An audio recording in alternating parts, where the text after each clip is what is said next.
Assalamualaikum warahmatullahi wabarakatuh. Kali ini saya ingin menjelaskan bagaimana cara membuat atau merumuskan APBN. Dan saya akan juga menjelaskan apa yang terjadi jika APBN pada tahun ini tidak disetujui. Dan yang terakhir, saya akan menjelaskan tentang apa fungsi APBN. Akan menjelaskan bagaimana cara membuat atau merumuskan APBN. Yang pertama, dari pemerintahan pusat. Pemerintahan pusat menyusun pokok-pokok kebijakan fiskal dan kerangka ekonomi makro. Setelah itu diserahkan kepada DPR.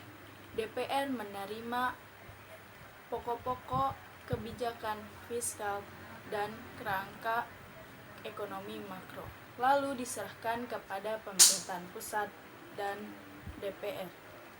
Pemerintahan pusat dan DPR membahas pokok-pokok kebijakan fiskal dan kerangka ekonomi makro, lalu diserahkan ke Kementerian Negara atau lembaga, membahas tentang rencana kerja dan usulan anggaran, lalu diserahkan kepada DPR.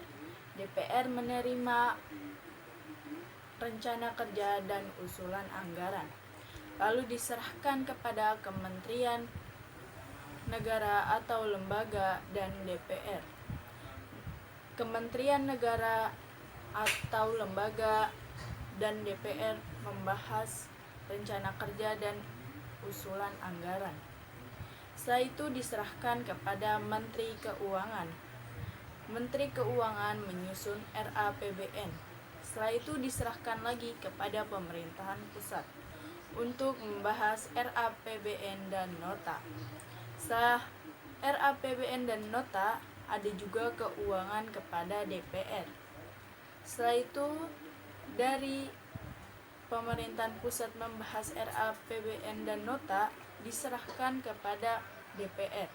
DPR mengambil keputusan setuju atau tidaknya, lalu diajukan kepada Presiden untuk mengesahkan UU RAPBN. Yang kedua, itu apa yang terjadi jika tahun ini tidak ada RAPBN.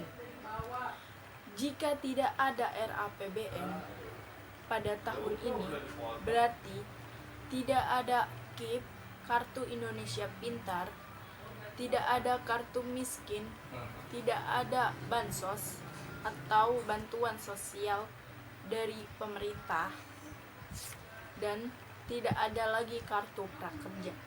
Baik, yang ketiga itu ada fungsi APBN. Fungsi APBN itu yang pertama sebagai otorisasi, yang kedua itu sebagai perencanaan, yang ketiga sebagai pengawasan, yang keempat sebagai alokasi, yang kelima sebagai distribusi, yang keenam sebagai stabilisasi. Cukup sekian materi dari saya, semoga bermanfaat untuk kalian.